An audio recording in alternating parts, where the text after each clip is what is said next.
Hey folks, see if you've ever had this problem. You're trying to eat a little healthier, but you're in the grocery store aisle, you're looking at packaging, nutrition labels, and they're so confusing, you don't know what's good for you and what's not. Well, this is why I love Thrive Market, my go-to online grocery store for getting all of my healthy essentials delivered, and I don't even have to leave my couch. Finding better options for the whole family is easy with Thrive Market's Healthy Swap Scanner. Just scan a product and it instantly recommends healthier swaps. This is how my wife and I found our new favorite snack, IQ bars. Sometimes I eat one in the morning with my coffee, sometimes just later on in between meals. They also have so many on-site filters that make it simple to shop by the needs of everyone in the family. Maybe you have someone who needs gluten-free food, somebody that has a peanut allergy. Well, no more scouring ingredient labels when you can just filter it all on Thrive Market. My wife and I often use the high protein filter to stock up on things like Sieti chips. Ready to make the switch? Go to thrivemarket.com/TCAT for 30% off your first order, plus a free $60 gift. That's THRIVE market.com/TCATT. thrivemarket.com/TCAT.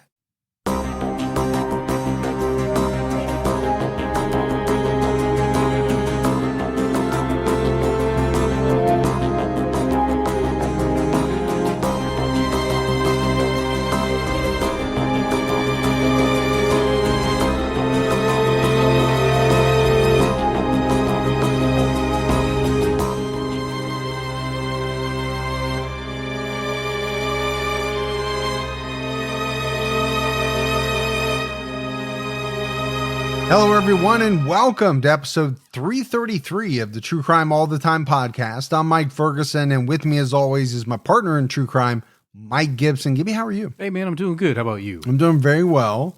Having a good week. The weather's nice. I've been outside a little bit, so I'm glad, man. I'm ready to get outside, do some stuff, not be cooped up. You ready to meet the public? No, no, that's not in the cards. Let's go ahead and give our Patreon shout outs. We had Aaron Matthews jump out to our highest level. Hey, thank you, Aaron. Heather Smith jumped out to her highest level. Awesome, Heather. Jessica Bryant jumped out to her highest level. Thank you, Jessica. We had Carolyn Simmons Croft. Hey, how you doing, Croft? Lania Bethel. Lania. Hillary Grace. Hey, Hillary. Megan Decker. What's going on, Decker? MJ Jenkins. Well, thank you, MJ. Lisa G jumped out to her highest level. Well, what up, G? Rhonda Shaver. Hey, Shaver. Linda Best. There's Linda. Emily Ann. Well, thank you, Emily. Tamara Wolgamuth. Hey, Wogelmuth. Tabitha Winecoop. It's going to be Wine Coop. Yeah, probably. Yeah. Priscilla Schweitzer. Hey, Priscilla. And last but not least, Nosy Rosie. Nosy Rosie. No way. And then if we go back into the vault, this week we selected Shane McCartney. Hey, McCartney. And then we had a great PayPal donation from Ann Kelly. There's Ann. We appreciate all the support that we get. We really do. Gibbs, right now on True Crime All the Time Unsolved, we have an episode out on Daniel Robinson. In 2021, Daniel Robinson drove away from his job site in Buckeye, Arizona. They found his car about a month later, but they never found him. We'll talk about some fascinating things they discover when they find his vehicle. So make sure you check that out. All right, buddy, are you ready to get into this episode of True Crime All the Time? Man, I am ready. We're talking about the case of Kai McGillvary.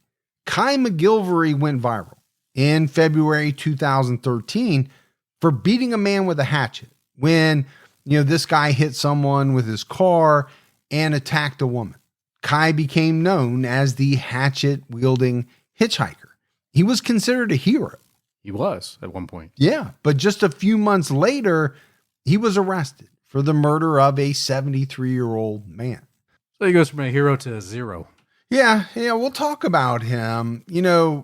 Some people might have seen the Netflix special that they did. The thing about going viral, and he was on Jimmy Kimmel. I mean, that's how big of a deal it was. Yeah. You don't really know who these people are. You don't know what they're dealing with, what their past was like. And we're going to get into all of that because a lot of people, when they talk about this case, they really point to this guy's background. And, it's a major factor. Caleb Lawrence McGillvary was born in Edmonton, Alberta, Canada on September 3rd, 1988. According to the National Post, Caleb has been going by the name Kai since he was about 14, according to an interview with the news station KMPH Fox 26 News. Kai also claimed he was from Sophia, West Virginia in this interview, but as we know, this is not true. Kai said he graduated high school and studied in university for 1 year. He told the outlet that he wanted to run away from home. Kai said in a TV interview, "I don't have any family. As far as anyone I grew up with is concerned, I'm dead already," according to the National Post. Well, sounds like maybe he didn't really have that great of a childhood. Yeah, and we are definitely going to dive into that somewhat. But, if you hear someone say, "I don't have any family. As far as anyone is concerned, I'm dead," and then you later find out they do have family, and I'm sure, he had friends, and, it tells you something about his state of mind. Sure. Right then and there. I'm on my own, man. Nobody cares about me. That's the vibe that it really gives off. After Kai's arrest, his family came forward to speak about his early life. His parents are Gil McGillvary and Shirley Stromberg. Kai also has a brother named Josh. His parents separated when he was 4 years old. They both remarried, and Kai's father had children with his second wife. Gil lost custody of Kai and his brother. He told the National Post that part of the reason he lost custody was because his car broke down on the way to a custody hearing. Well, that would definitely suck. Well, it would, but let's face it, the court doesn't like it when you don't show up. Yeah, I'm thinking even if you had a receipt for a tow truck or some... They're not always big on excuses, even if they're valid or real or I'm guessing or there was something else in the mix too. I'm sure there was. I can't imagine that was the only part of it, but he still got supervised visits and he did take, his sons out. Gil told the outlet about visiting Kai at a group home for children with behavioral problems in Edmonton. During Christmas 2011, Kai came to his dad's home in Hawkesbury, where he was living with his wife and kids. Kai visited for a few days before heading west. Gil told the National Post that he and Kai had hard lives. Gil lived on what he called Skid Row in Edmonton and grew up in one of Canada's residential schools. So I had to look this up. The residential school system was a network of boarding schools for Indigenous people in Canada that was meant to isolate children from their culture and religion. And we know how disturbing that got over the last couple of years, all the information coming out of those schools. So, well, children were not only isolated from their families and cultures, but many of them lived in extremely poor conditions. They suffered from abuse. It was said malnutrition or starvation, as well as disease. Gil told the National Post that he was sexually abused at a residential school. It was pretty common back in those schools from all the different documentaries that I've seen on it. Seen a lot of documentaries on it? Yeah, I have. Well, I think you were alluding to it, right? Yeah. All this information that has come out. Obviously, there was some bad stuff going on in this system. Kai has said that he was sexually abused as a child. Kai's parents and grandmother spoke with the Philadelphia Inquirer about his life. The Inquirer reported that in an interview with California radio station KSLG in March 2013, Kai said he was raped when he was 17 years old. He also said that he felt violated by a defense attorney and had fights with people he perceived as bullies. So we're getting, some information from the family, a lot of information from Kai himself, because he did a number of interviews. He has said that he was sexually abused as a child and raped as a 17-year-old. No doubt that's going to have an impact on your life. Yeah, it definitely is. Now, is it different for everyone? Or does each person deal with it in a different way, I guess, is a better way to ask the question. I can't speak from experience, but I can only say I would think so. And, this abuse is going to loom large later on in his life. Gil McGillvary told the Inquirer that Kai lived at a medical residential facility in Alberta from age 9 to 18. Kai told him that he was physically abused there.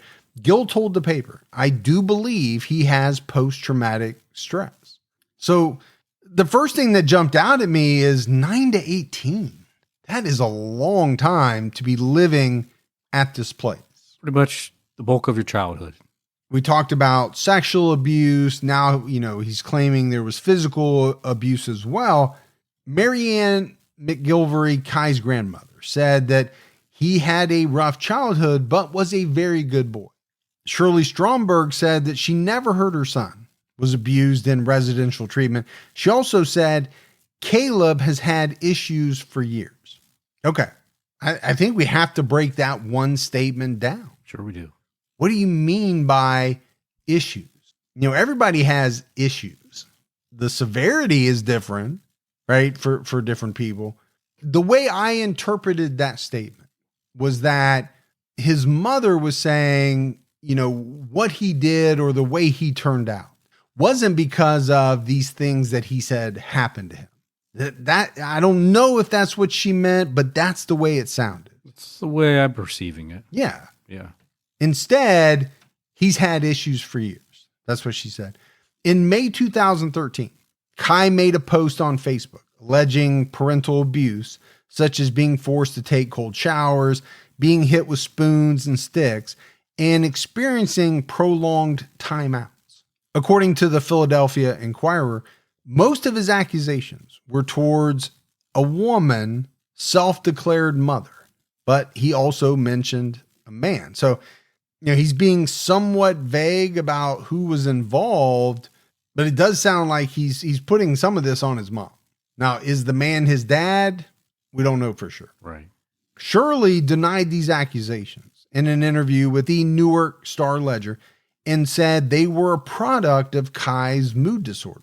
So again, you can really see here the opposing viewpoints. Kai is saying, I was physically and sexually abused. I was mistreated. All kinds of different things happened to me. Right. And his mom is saying, he was a moody kid. He had issues. Now something landed him in this medical residential facility. For sure. From the age of 9 to 18. Now, what was that? I never really saw.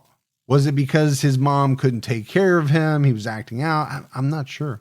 At the time of his arrest, Kai McGillvary was homeless and traveling around the U.S. However, he preferred to use the term home free. On February 1st, 2013, Kai accepted a ride from a 54-year-old man named Jet Simmons McBride. He was subsequently involved in an incident that led to him going viral online. The incident occurred around 2 p.m. that afternoon. McBride rammed his car into a Pacific Gas and Electric Company truck, trapping a worker between his car and the truck. Kai was in the vehicle at the time. He reported that McBride was making racist comments about the workers, one of whom was black. McBride then got out of his car and started beating the worker. He also attacked anyone who tried to stop him. Kai got out of the car and started hitting him with the blunt end of a hatchet, eventually knocking him out. So this is where the hero part of the story comes in. Sure it does. It's just a strange set of circumstances because he's riding with this guy, but obviously he doesn't know who this guy is. Or what he was going to do. Right. Didn't know he was a racist. Didn't know that he was going to get out and start beating people. The worker who was attacked was identified in a Fresno Bee article as 37-year-old Rayshawn Neely. Kai and Rayshawn Neely's co-workers detained McBride during the incident. Jet McBride was arrested at the scene when he assaulted a nurse who was trying to help Neely. He was charged with attempted murder, assault with a deadly weapon, and battery. Now, those are very serious charges. They are. But this was also a very serious incident. Yeah, I think the charges fit the crime. Yeah, it sounds like they did. And this is, how the world first learned of Kai, right? His story first aired on KMPH Fox 26 News in Fresno, California on February 1st. Reporter Jessup Reisbeck spoke to Kai and posted the video online. And this is the video that quickly went viral. It got millions and millions of views. Kai used colorful language to describe how he became involved in the fight.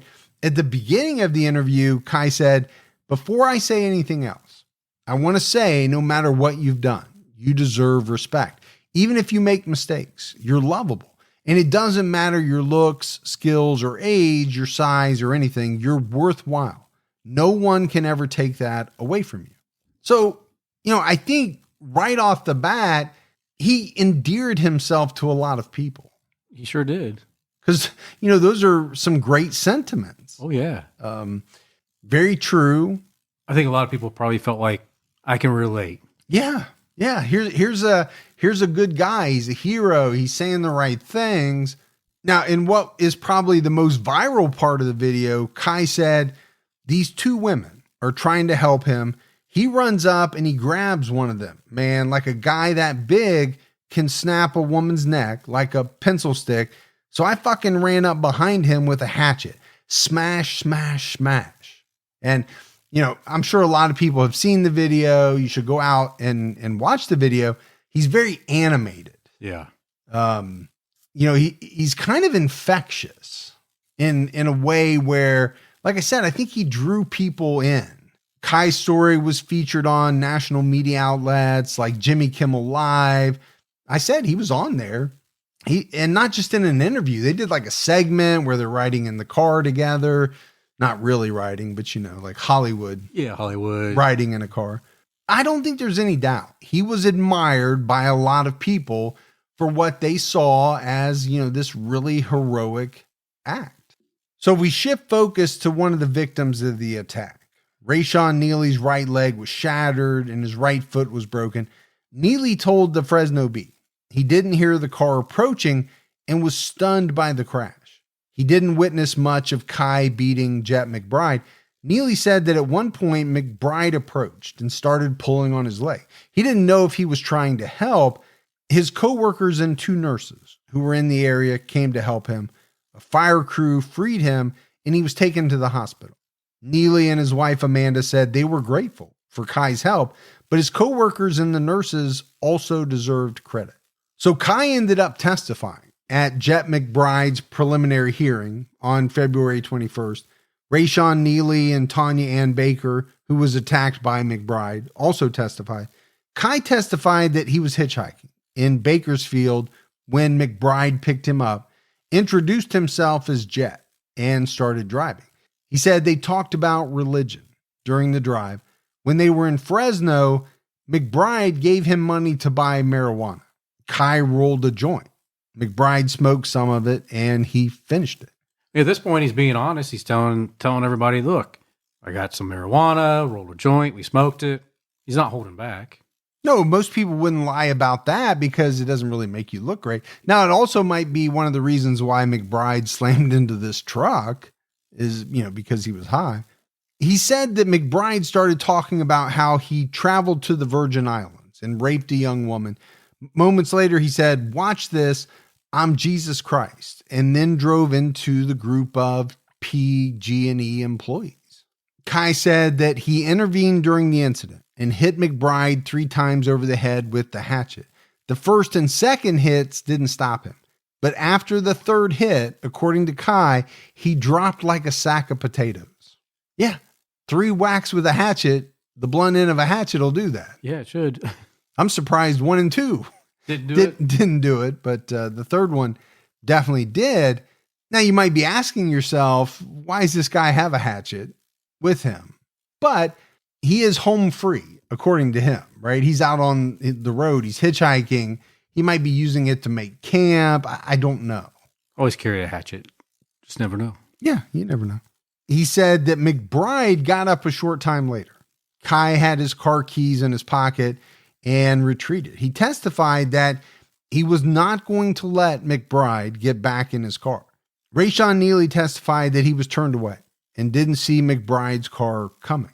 Both Tanya Baker and Rayshawn testified that McBride got out of the car and tried to pull Neely off of his car. As he did this, he said, "Do you believe in Jesus Christ as your Lord and Savior?" And I just found this to be such a strange interaction. He hits the man, but then, is he trying to help him? And why is he, keep talking about Jesus Christ, Lord and Savior? But then obviously, as we're going to find out, he got aggressive. So it's very confusing. Neely was unable to identify McBride by sight in court. He was in too much pain during the attack. Tanya Baker testified that she and her daughter tried to get McBride away from Neely. McBride used a racial slur and said that Neely's entire race have to go. She said that McBride put her in a bear hug and hit her in the back when she tried to pull him off Neely. And this is when Kai intervened. This McBride seems like a real piece of work. Yeah. Was he always a piece of work? Did he get high and that kind of exacerbated things? I really don't know. Most people that I've interacted with who, are high, they're a little mellow. Yes. Very mellow. But maybe it causes different reactions in different people. Maybe. Baker testified that some of the workers pinned McBride and held him until the police arrived. The Fresno Bee reported that McBride was teary-eyed in court and said out loud, "Sorry, Rayshawn."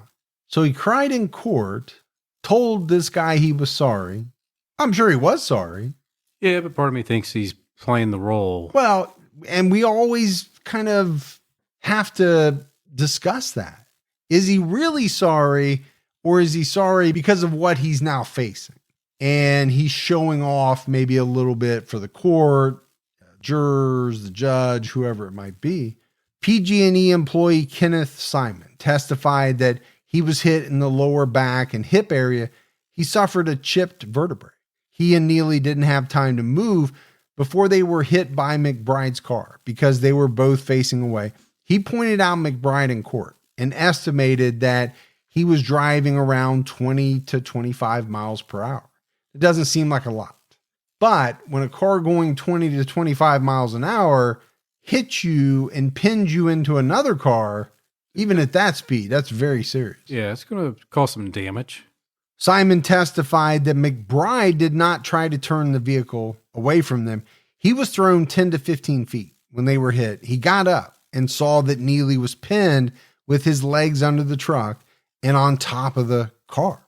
That's a very scary situation. It really is. You don't want to be in that spot. No.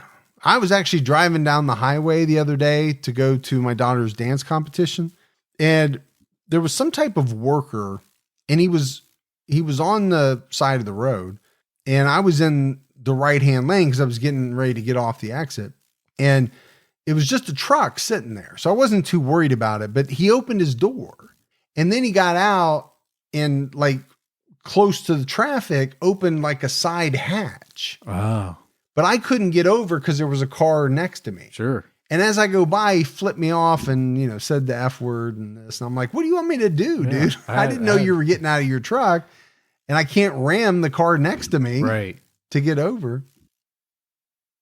Don't let allergy season slow you down. Get common allergy meds for as little as $15 with GoodRx. So you and your family, pets included, can stop allergy symptoms before they start. GoodRx is free and easy to use. Just search for your prescription on the website or the app, compare prices, and get a free coupon to show your pharmacist. Save at over 70,000 local pharmacies nationwide, including Walmart, Walgreens, CVS, Publix, Kroger, and many more. Check GoodRx before every trip to the pharmacy to save up to 80% on both brand and generic medications.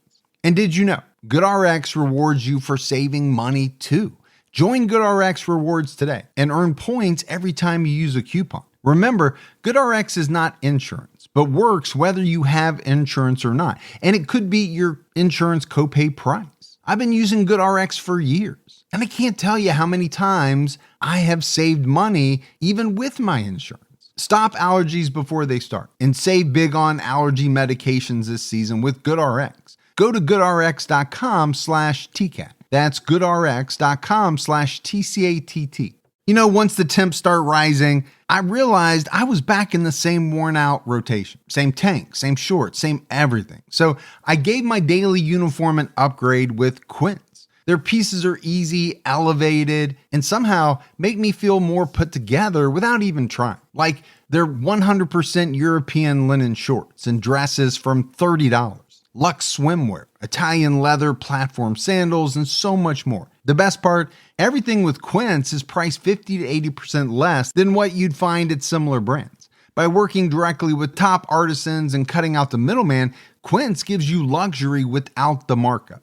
And Quince only works with factories that use safe, ethical, and responsible manufacturing practices and premium fabrics and finishes. I'm getting ready to stock up on shorts for summer from Quince, and I know they're going to be amazing because everything I've ordered has been of the highest quality, and the prices are amazing. Treat your closet to a little summer glow up with Quince. Go to quince.com/TCAT for free shipping on your order and 365-day returns. That's QUINCE.com/TCATT to get free shipping and 365-day returns. Quince.com/TCAT.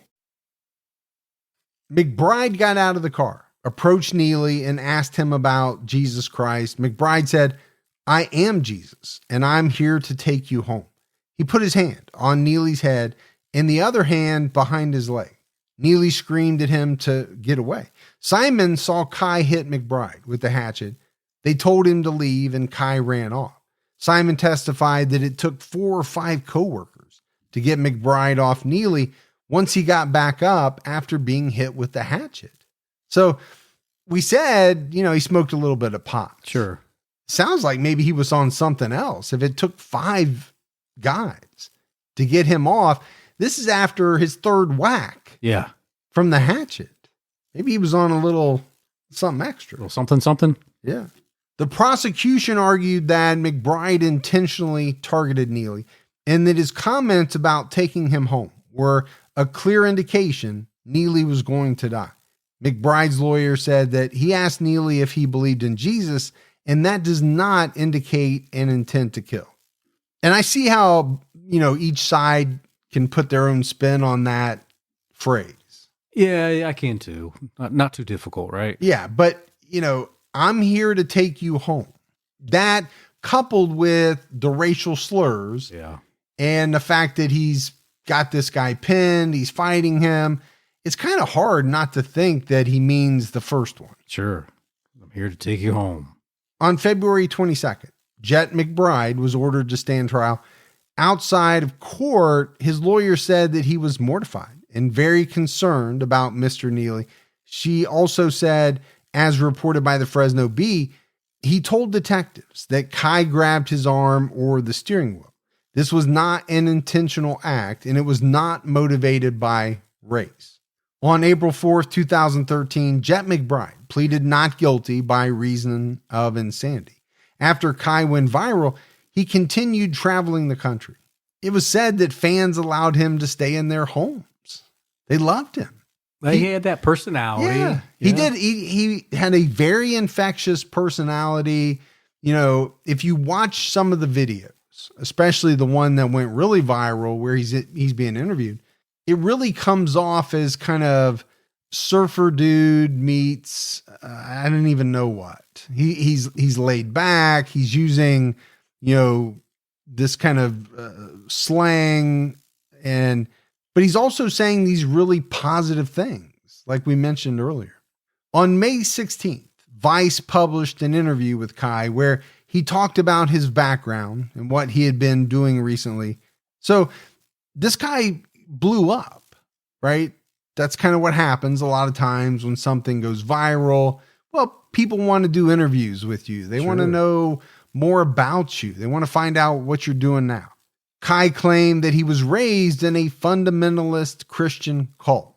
he left to live on a reservation. And that was where he earned the name Kai. He said that he had spent the past 2 years of his life living in sailboats, houseboats, going out surfing on islands, hopping in cars with people I didn't know, and traveling the country, jumping off cliffs into lakes, going to music festivals, playing music in parks, just random, spontaneous, awesome all the time.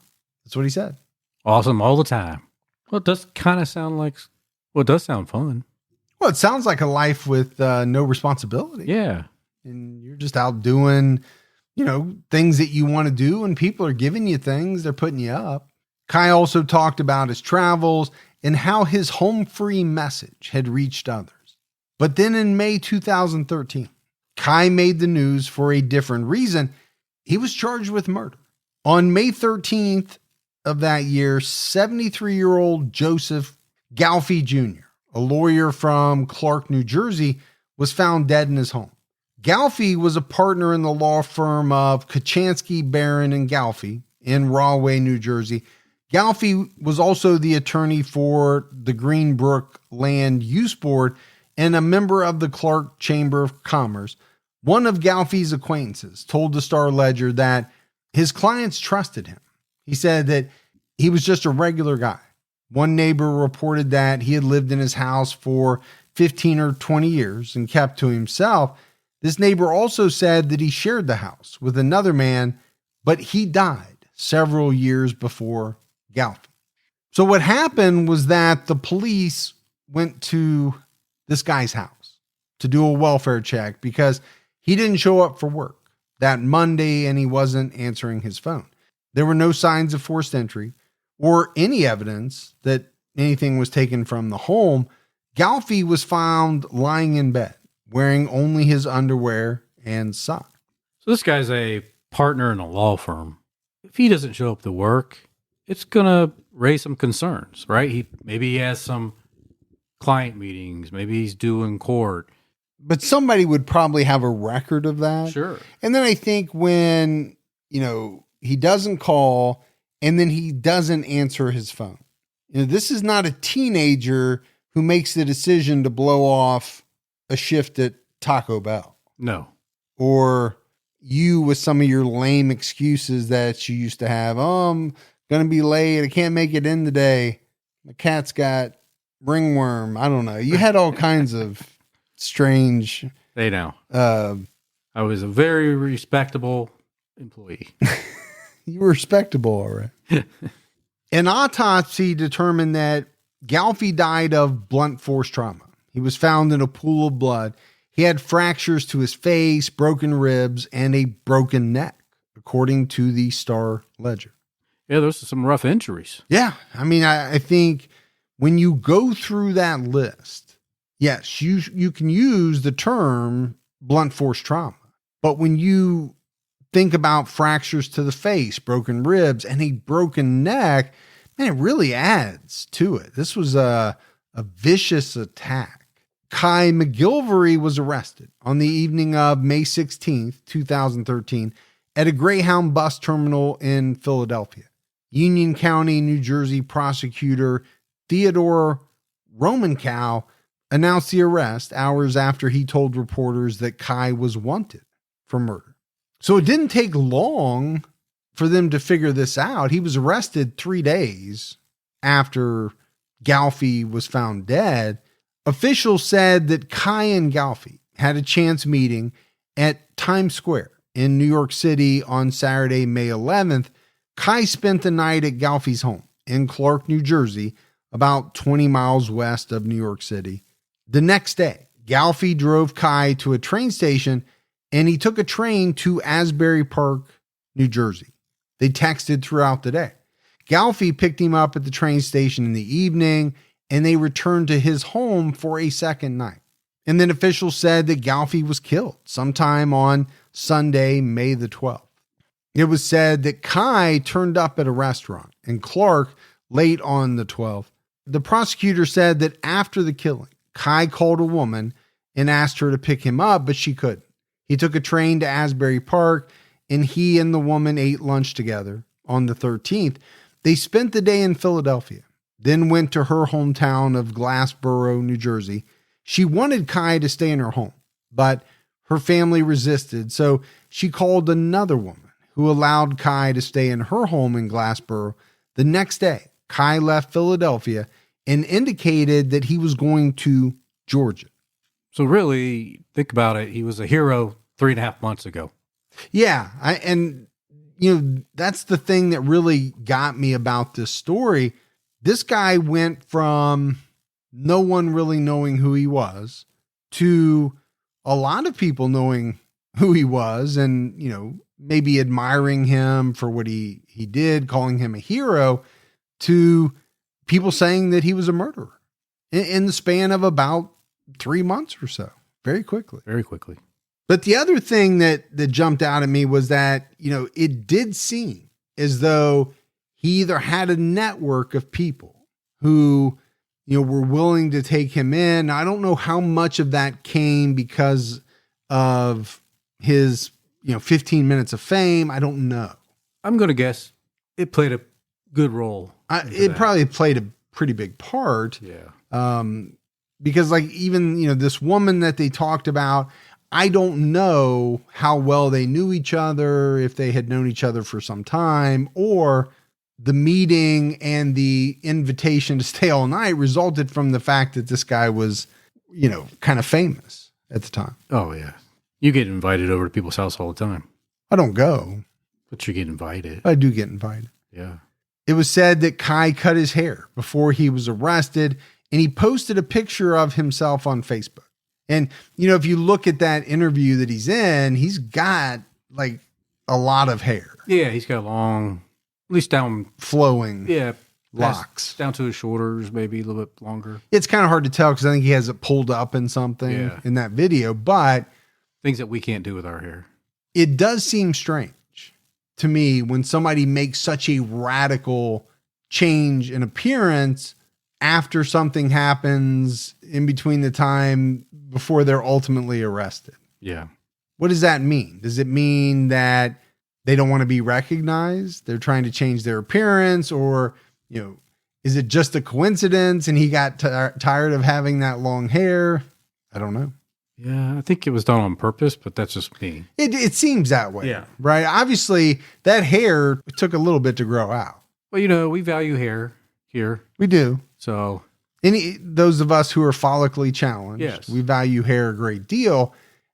To me, it just seemed like it was part of his image. So the fact that he cut it really kind of means a lot. On May 14th, Kai posted on Facebook alleging that he was raped in a stranger's house. There are some very graphic descriptions in the following quote. He wrote, "What would you do if you woke up with a groggy head, metallic taste in your mouth in a stranger's house, walked to the mirror and seen cum dripping from the side of your face, from your mouth, and started retching, realizing that someone had drugged, raped, and blown their load in you? What would you do?" Okay, he posted this on Facebook. That'd be rough. That would be very rough if he experienced what he wrote in this Facebook post. Now, I think it's a big part of this case, right? Did this happen the way that he says it did, or did it not? We'll talk about it more, obviously in the trial and things like that. After Kai was announced as a suspect, the authorities were flooded with calls from around the country. According to the prosecutor, one man called and reported that his neighbor said she dropped Kai off at a train station in New Jersey earlier that day. Then a call came in reporting that a Starbucks employee in Philadelphia just saw a man that looked like Kai. He was later found at the bus terminal and arrested. The prosecutor said that authorities weren't sure of a possible motive, but investigators believed the two men had a sexual relationship. And the prosecutor came out and pretty much said it. He dismissed Kai's Facebook post, saying it was pretty much self-serving, according to the Toronto Star.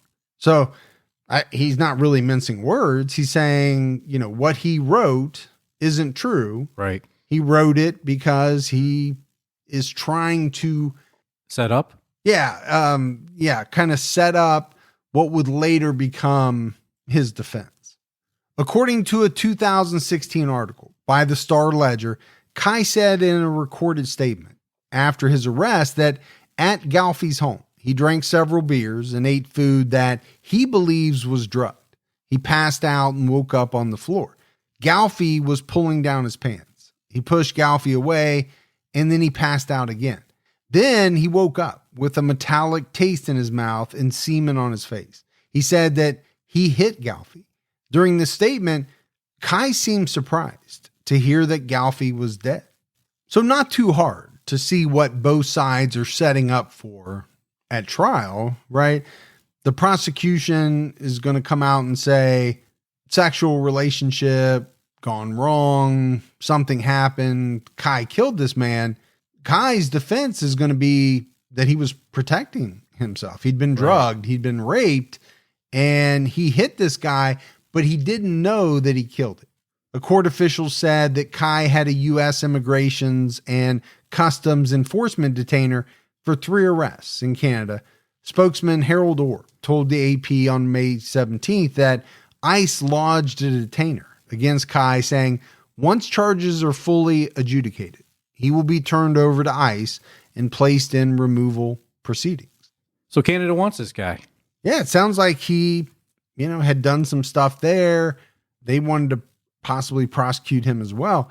After Kai's arrest, Jet McBride's lawyer alleged that McBride said it was Kai who moved the steering wheel towards the PG&E workers. True or not, that's a good way to come out for your client. Yeah, and maybe McBride said that. Is it true? Is it not true? I don't know that the murder charge or the thought that he murdered this man means that he had anything to do with the accident, but it does cloud things maybe a little bit. And it sounds like maybe that's what the attorney is trying to do, right? Cloud things up a little. On May 30th, 2013, Kai was extradited to New Jersey. He thanked his supporters during the walk from the courthouse to the jail. USA Today reported that when a reporter referenced the Facebook post and asked if what happened was self-defense, Kai said, "What do you think?" On the morning of July 17th, Kai was sent to the hospital for treatment of self-inflicted but non-life-threatening injuries. One of Kai's supporters told the Star-Ledger that he had talked to other supporters who reported that Kai was in good spirits. It was said that supporters had raised over $2,000 for him. So he had a lot of people in his corner. Yeah, he had a lot of supporters that believed in him. And, it is kind of hard when you watch that interview online. You see this affable, what seems to be kind of a carefree guy. So it's hard to kind of put that together with somebody who would murder, a man in his 70s. Now, we know people are capable of all kinds of things, but my thought is his supporters couldn't square it.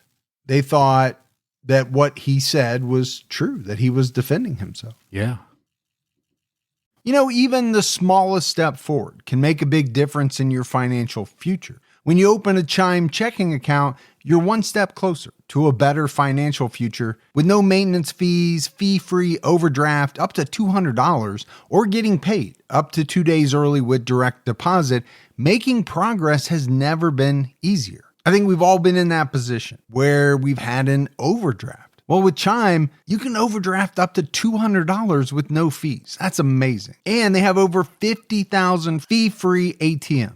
Make progress towards a better financial future with Chime.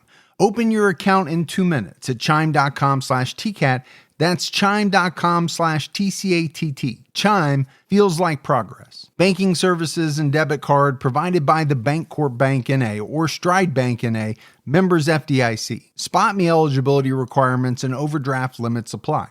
Fees apply at out-of-network ATMs. MyPay eligibility requirements apply. Credit limits range from $20 to $500. $2 fee applies to get funds instantly.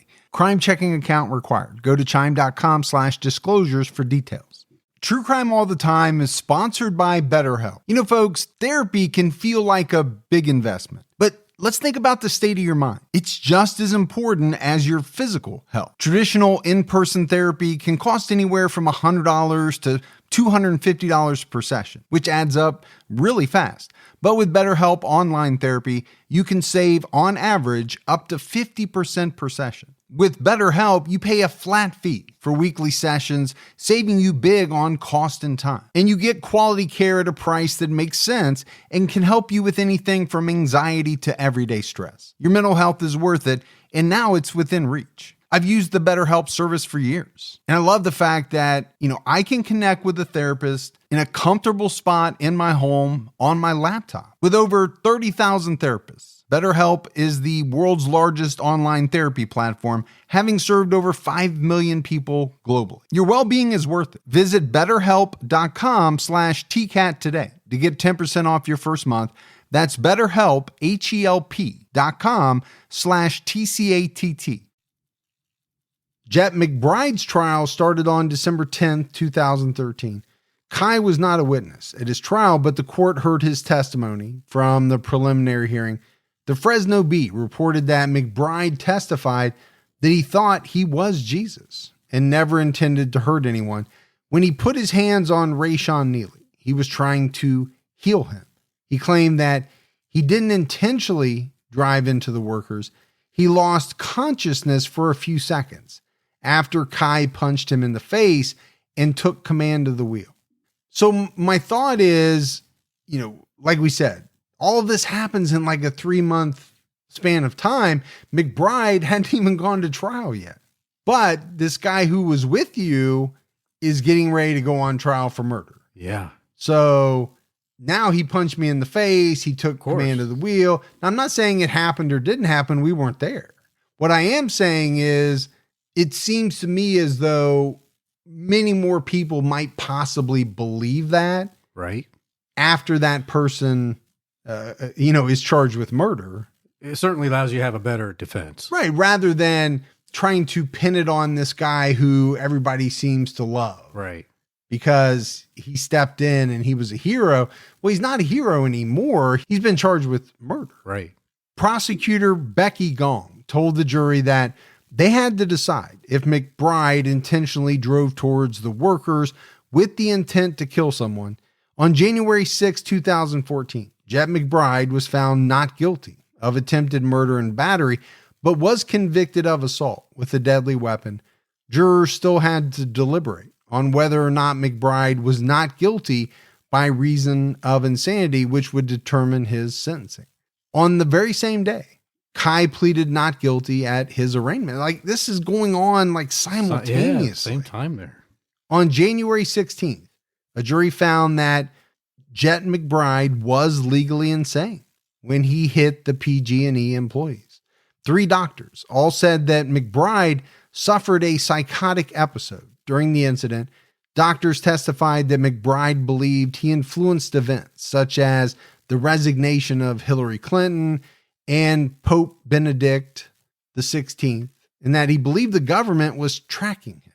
His attorney told the court that he suffers from bipolar manic disorder and did not intend to hurt anyone. So, we don't have every tidbit from McBride's trial. We don't. But you did have 3 doctors all kind of saying the same thing. I'm sure that was big for the jury. Whatever else was introduced, at the end of the day, they came to the conclusion that he was legally insane at the time this all happened. On February 20th, 2014, Jet McBride was sentenced up to 9 years at Atascadero State Hospital. If he was still considered dangerous after 9 years, prosecutors could petition to keep him confined longer. I mean, as long as he gets things straightened out, it's a pretty good deal for him. Yeah, you mean gets the help he needs? Yeah. If he, really is having the mental issues that he said he had. And it's 9 years guaranteed. I don't have any problem with that. No. Now, the ones that I have a problem with that we've done, and maybe they're older cases where someone was found legally insane at the time that they killed someone, they get out in like 3 months because the hospital says they're all better. Right. That's tough to swallow. It really is. And even tougher if you're the family. I get it. The person might have been sick.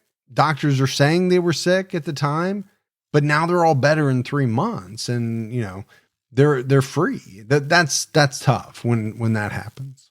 Yeah, I think there needs to be a better balance with that. Well, and I think there probably is today. I mean, I do think a lot of the ones I'm referencing happened, years and years ago. While Jet McBride went to trial less than a year after the assault, it would take several more years for Kai to go to trial for murder. In 2015, his supporters posted a letter that he wrote to Governor Chris Christie that stated, "How can I be expected to prove my innocence when the prosecutor gets rid of any evidence I could use to show I was defending myself from a drug-facilitated sexual assault?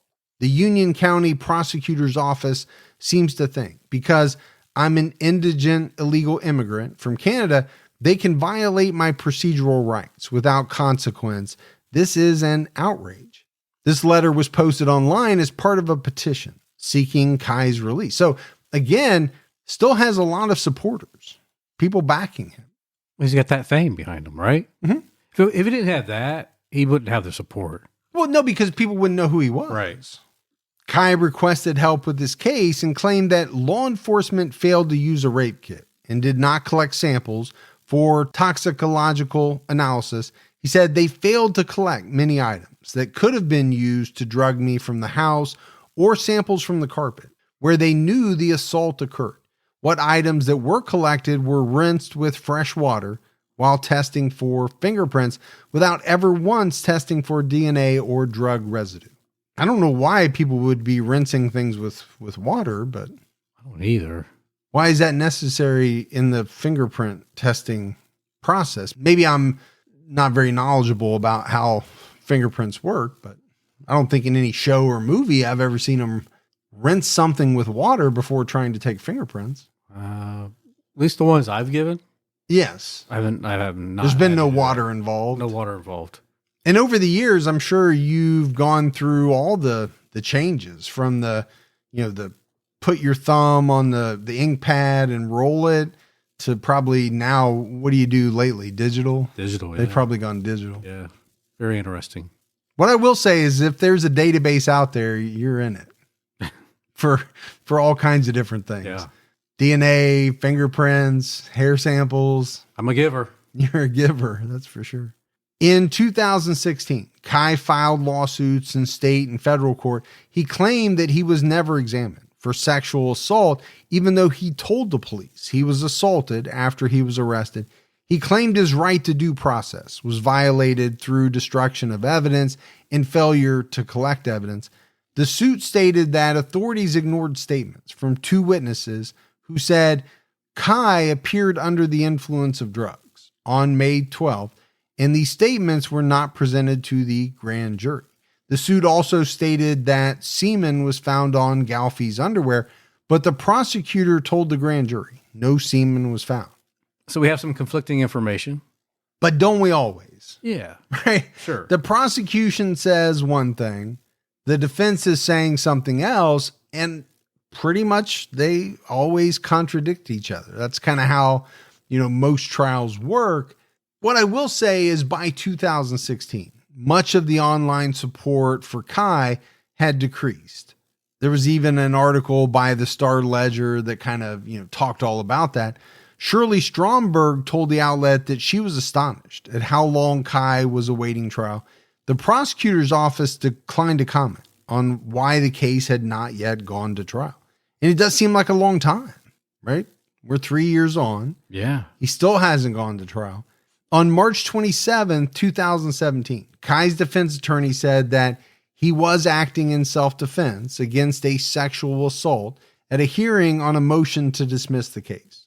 Defense attorney John Saito argued that prosecutors presented evidence to the grand jury that was not relevant and prejudicial, and prosecutors failed to present evidence supporting Kai's self-defense claim. So the game is still being played. Yeah, I don't think the game ever stops until, everything's exhausted. Now, what I will say is that I found this last statement a little strange, right? Prosecutors failed to present evidence supporting Kai's self-defense claim. Why would the prosecution present evidence that makes him look not guilty? Now, if they have evidence and they don't disclose it to the defense team, that's something, right? That's a Brady violation. Yeah, it's a problem. But it sounds like he's saying they didn't bring certain things up in court. But why would they? The defense should be bringing. Yeah, that's the defense job. Yeah, so I wasn't sure if they were really saying that the prosecution withheld evidence, because that obviously is a big deal. Saito said that the police found evidence that Galfy viewed websites with adult content, had passwords for websites on his computer, and had contact information for young men. There was evidence of sexual activity at the house. Saito said Kai was fending off a sexual assault, and that information was never presented to a grand jury. Assistant Prosecutor Scott Peterson said there was no evidence suggesting a struggle at the house. So here again, I got a little bit confused. They found evidence that this guy viewed adult websites. Okay. That in no way seems to be evidence that a sexual assault occurred. No. The fact that he had passwords for websites on his computer or had contact information for young men, none of those three to me seem to be evidence that a sexual assault occurred. But it sounds like the defense attorney is saying that it was, and it should have been presented to a grand jury. I don't know about that. I mean, the guy watching porn, as long as it's not illegal porn, right? Okay. I mean, he's an older guy, so if he's chatting it up or looking at things with young men, not boys. Right. Men, and what do we mean by young men, right? 20s. Yeah, so still legal. That's all legal. There was evidence of sexual activity at the house. Again, that's not illegal. Well, and it doesn't absolutely mean sexual assault. So, right. Yeah, I was a little confused about the defense's claim that all of this was evidence. Saito also said that prosecutors told a grand jury about a printed list of sex offenders found in Kai's duffel bag, and they made him out to be a vigilante seeking out sexual predators. Okay, so I'll say the same thing. Even if this guy did have a printed list of sex offenders, does it mean that he's, going around killing them? No, I do think it's a little strange to have a printed list of sex offenders in the area, but. Well, Kai said he was abused as a kid and even, late teenager, right? 17. Would he have a list possibly of Maybe. people to stay away from? Maybe. You could make that argument, but I think I just want to kind of say the same thing about both sides. To me, you can make it into evidence, but it doesn't seem to prove what they're saying that it proves. I'm not seeing it that way. Kai's trial finally began with opening statements on April 9th, 2019. And I don't think there's any doubt about it. The main issue at trial was Kai's self-defense claim. It wasn't in doubt that he hit this guy.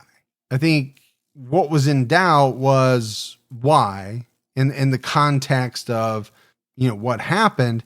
Kai maintained that he acted in self-defense after he was assaulted twice. Prosecutors argued that Kai admitted his involvement and attempted to flee the state. The defense pointed out the mishandling of evidence in the case. 4 law enforcement officers testified about how they secured the scene and collected and stored evidence. The defense focused on evidence that was not collected, such as pills found in the fridge, blood-stained carpet, and a glass in the dishwasher. So it sounds like the defense is kind of circling around something was put in the drink. Yes. Yeah. Yeah, and I think that's what they, were thinking. He was drugged, and then he was sexually assaulted. Kai testified on April 17th, 2019, and the Star-Ledger reported on his testimony. Kai said that he and Galfy met in front of the Red Lobster in Times Square. Galfy drove him to his home to spend the night. At the house, they ate dinner and had some drinks before they went to sleep in separate rooms. And then Kai said he woke up with a metallic taste and bodily fluids in his mouth. The next day, Galfy drove Kai to the Rahway train station. He contacted Galfy again that night when he had nowhere else to go. Galfy brought him back to his house. He poured a beer for Kai into a glass out of view. This is all according to Kai. The next thing Kai remembered was waking up and finding that his pants were pulled down and Galfy was on top of him. He pushed him away, and Galfy slammed him to the ground and started grinding and humping him.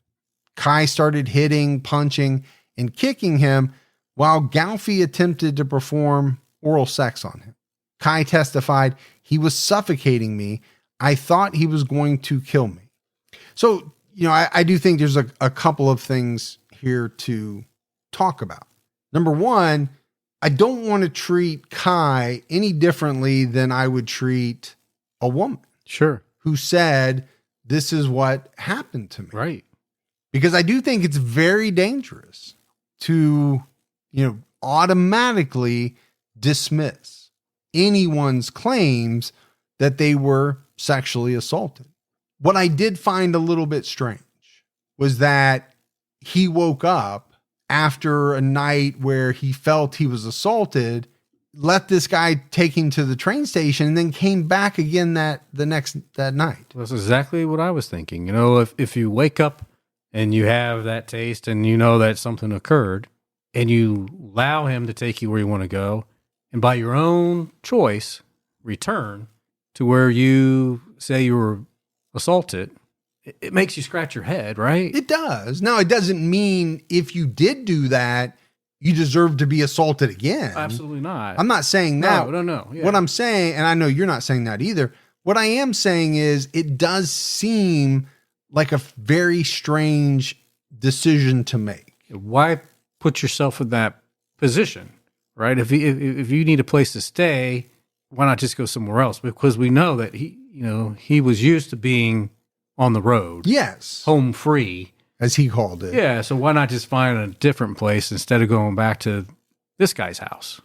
And then the other thing that I think kind of caught my attention that we probably should talk about was that, this guy was 70 some years old. Now, I'm not saying 70 some year old guys aren't strong and couldn't overpower a 20 something year old, but normally you would think the odds would favor, a young guy in his 20s, right? We lose muscle, we lose strength as we get older. But if he was drugged, as he claimed he was, then you have to factor that in as well. Kai said he hit Galfy and ran away. He said he must have blacked out and didn't remember changing clothes or leaving the home. He testified that he came to in a parking lot and went to a diner in Clark. He threw his phone out because, according to him, it smelled like urine because he urinated in his pants during the alleged assault. He had a flashback of Galfy on top of him. But the prosecution pointed out that while Kai was at the diner, he took pictures with fans. The prosecution also played phone conversations with his friend Kim Burns. Kai said that he told Burns he was date raped. When she picked him up, he lied and said he contacted the police, but he didn't because he feared deportation. Kai said he didn't realize Galfy was dead and planned to confront him the next day. So a couple of things here. He threw out his phone, according to him, because he urinated on it. Right.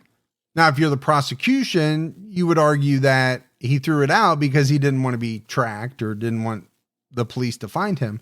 And then, this kind of revelation that he's at the diner taking pictures with his fans. Well, what does that mean?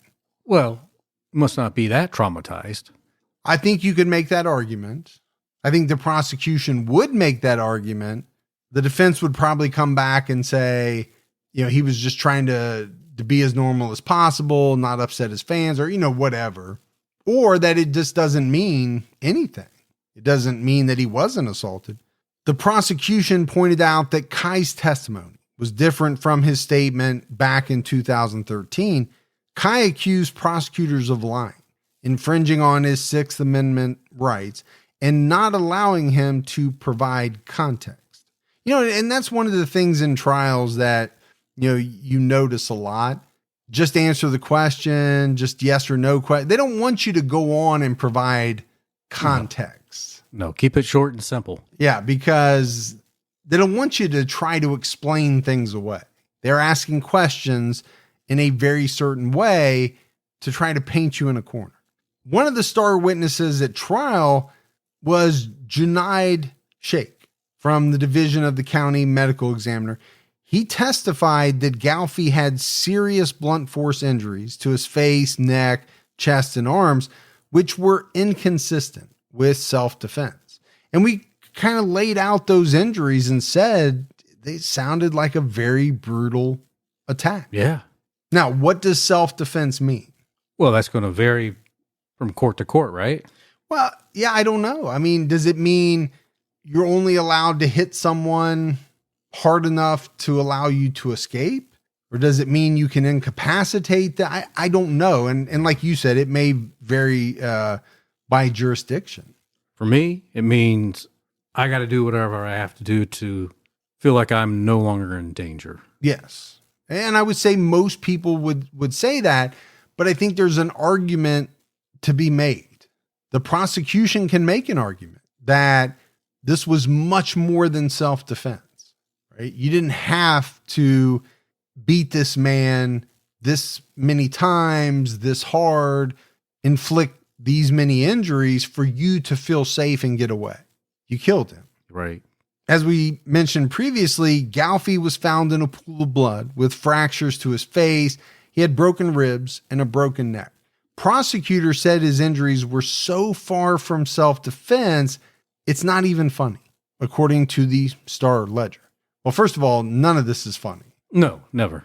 So that seems like a strange statement to make. Prosecutors also argued that Kai had no visible injuries at the diner, and his behavior did not reflect someone who had been sexually assaulted. Again, for me, there's a little bit of a gray area there. Yeah, I agree with you. Whenever you start to talk about how someone should or shouldn't act in the wake of X, right? Whether it's the death of a loved one or, being sexually assaulted, is everyone going to react or act the same way? And my thought is no. No, of course not. But I understand what they're trying to do. They're trying to say that a man who had just gone through what Kai said he went through wouldn't be at the diner, laughing and taking pictures with fans. That's what they're trying to get across. Right. Yeah. Now, whether that is right or wrong, that's all up to the jury. How do they weigh all this stuff? What does it mean to them? Because really, at the end of the day, that's all that matters. That's what it comes down to. Yeah, we can talk about it, but it's what the jury makes of all of it together, not one piece, right? The testimony from both sides in totality. In his closing argument, John Saito told jurors that Galfy's death couldn't have been first-degree murder because there was no struggle and important pieces of evidence were not tested. So that's a strange statement. He's saying, the defense attorney saying there was no struggle. Maybe he's leaning into the prosecution a little bit to try to say it can't be first degree. Yeah, trying to get a lesser murder charge. Well, it sounds like that. I'm not saying the guy gave up, but maybe he's hedging his bets. It's not looking good, so let's go this route. The state argued that Kai returned to Galfy's house after the first sexual assault. They also pointed out differences between his statements, and we talked about both of those things. But they're going to hammer him again in closing arguments. And I'll be honest with you, I think if I was on the jury, this returning to the scene, yeah, could be a problem. Is going to be hard to square. Why would you do that? On April 24th, 2019, Kai McGillvary was found guilty of first-degree murder. After the verdict, the Kai the Hitchhiker legal support page on Facebook posted that an appeal would be filed as soon as possible.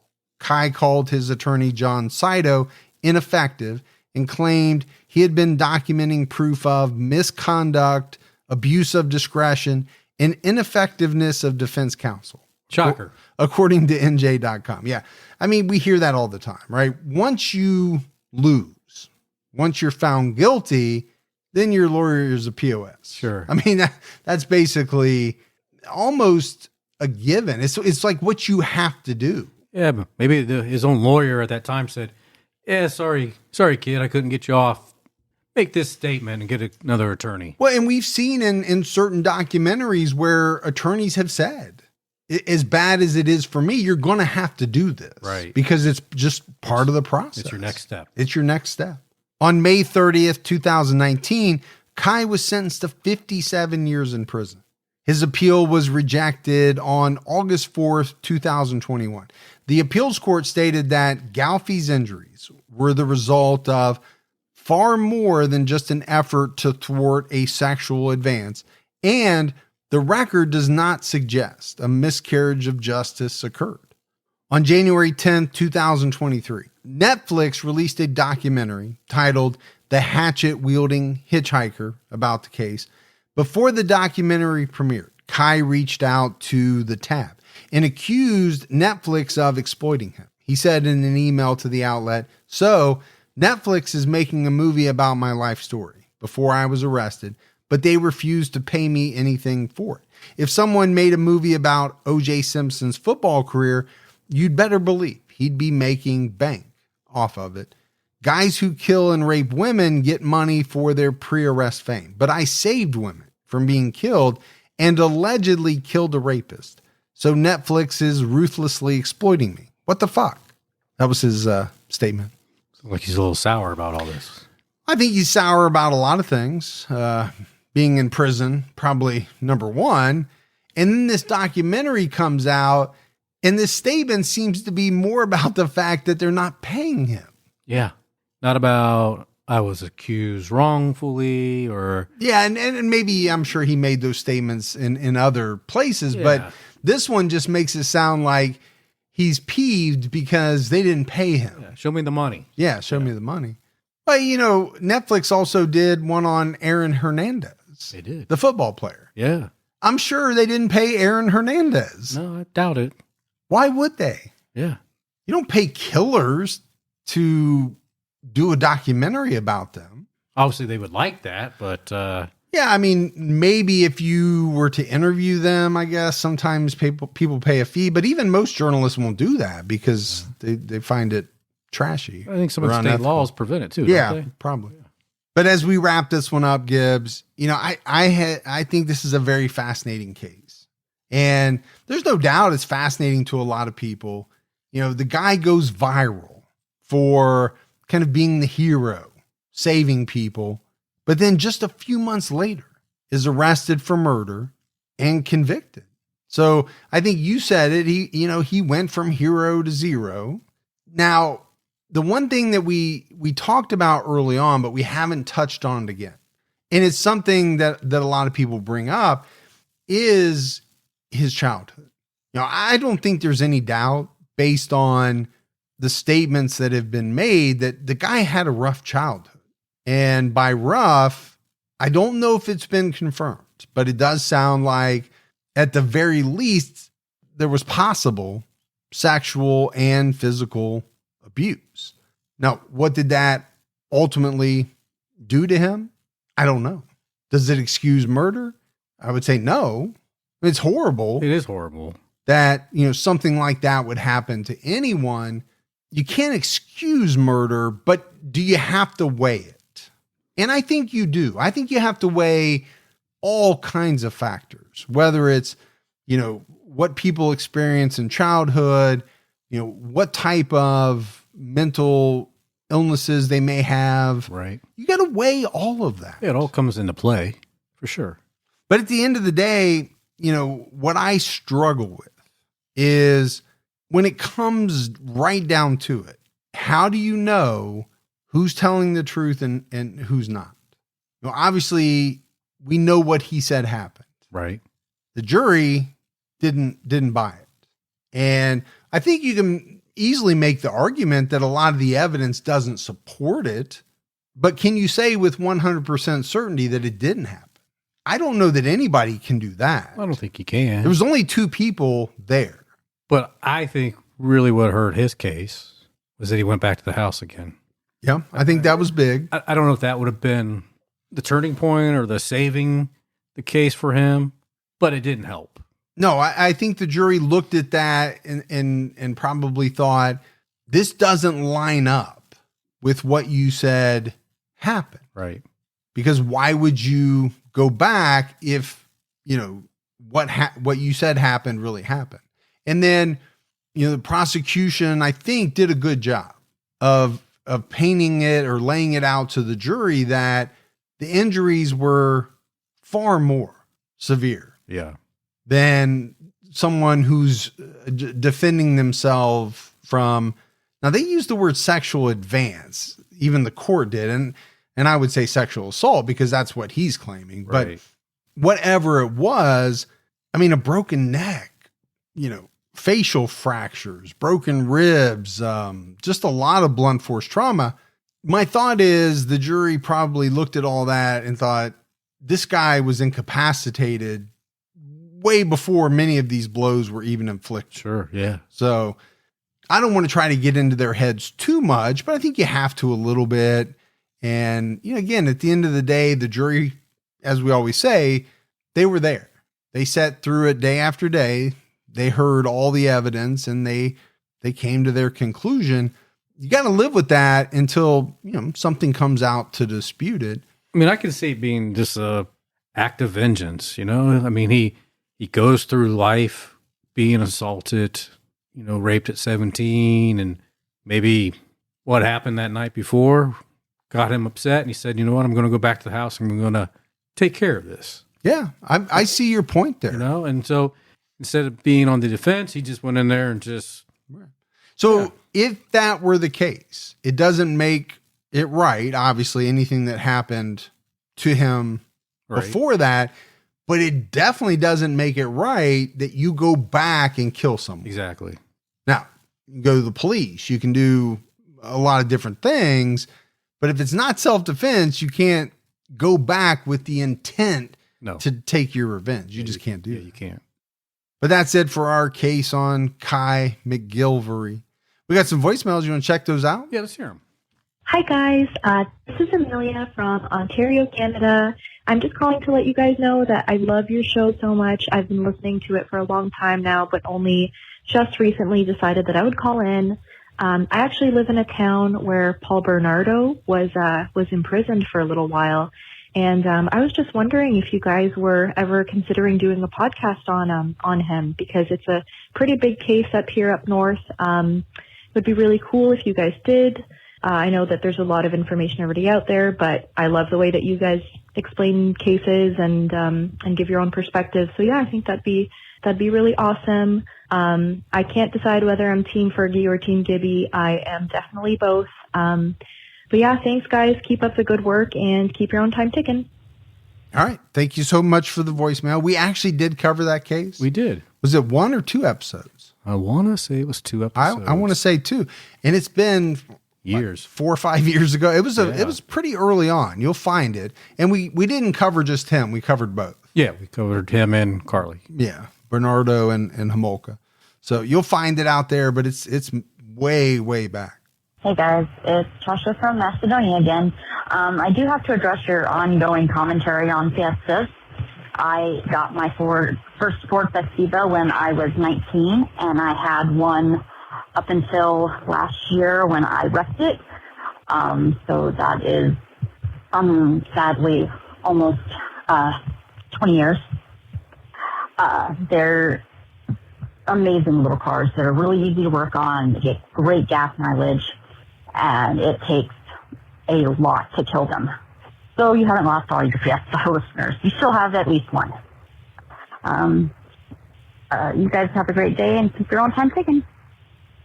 Oh, the Fiesta. It's funny what people latch onto or what becomes kind of a running, I don't want to call it gag, because I'm not saying the Fiesta is a gag, but what becomes kind of a running trope. Sure. Throughout years of a podcast or a show or whatever it is. I may have to change my stance on Fiestas. Man, if that thing lasted 20 years, I've never gotten 20 years out of anything. Really? Except my marriage. I've been married more than 20 years. There you go. That's a plus. That's a heck of a car, man. That is. If you think about 20 years, unless you didn't drive it, which I'm assuming that was not the case. That's good info. Hi, Mike and Gibby. It's Sam from Manchester in England. I can't believe that I'm sending you a voicemail. I'm trying to actually do it really quietly because otherwise my other half, if he heard me, would say that I was a right geek.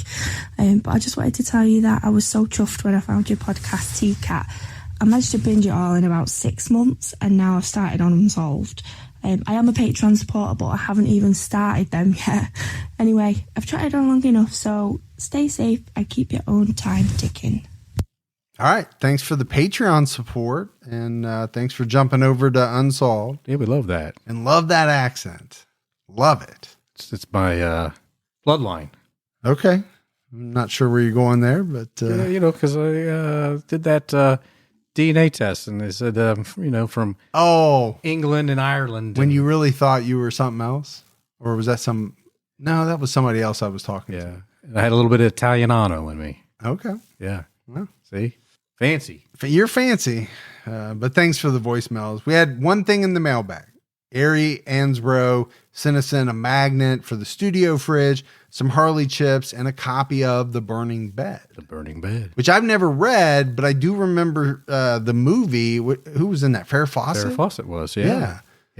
So she sent me her very own copy. Okay. Which I actually think is cooler than getting a new copy. Yeah. Somebody's personal copy out of their collection. Especially if they wrote notes in it. Yeah, I don't know. I haven't opened it yet, but I'm going to read it because I've never actually read the book. All right, buddy.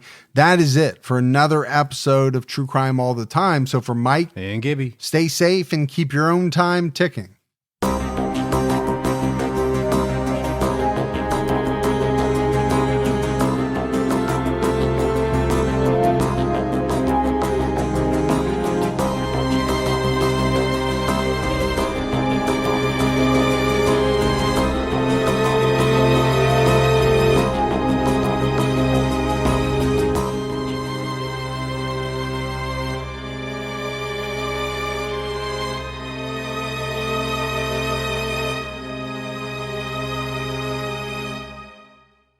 At the turn of the 20th century, rapid industrialization, urbanization, and political corruption were ravaging America. But soon, President Theodore Roosevelt and a diverse group of reformers known as progressives would fight back. Hi, I'm Lindsey Graham, the host of Wondery's podcast, American History Tellers. We take you to the events, times, and people that shaped America and Americans, our values, our struggles, and our dreams. In our latest series, we explore the Progressive Era, which came to be defined by Teddy Roosevelt and others who believed in a strong, active government that worked on behalf of all Americans rather than the privileged few. As the United States entered the 20th century, these progressives hoped to steer the nation in a bold new direction, to launch an era of reform to restore power to the people. Follow American History Tellers on the Wondery app or wherever you get your podcasts. Experience all episodes ad-free and be the first to binge the newest season only on Wondery Plus. Join Wondery Plus in the Wondery app, Apple Podcasts, or Spotify. Start your free trial today.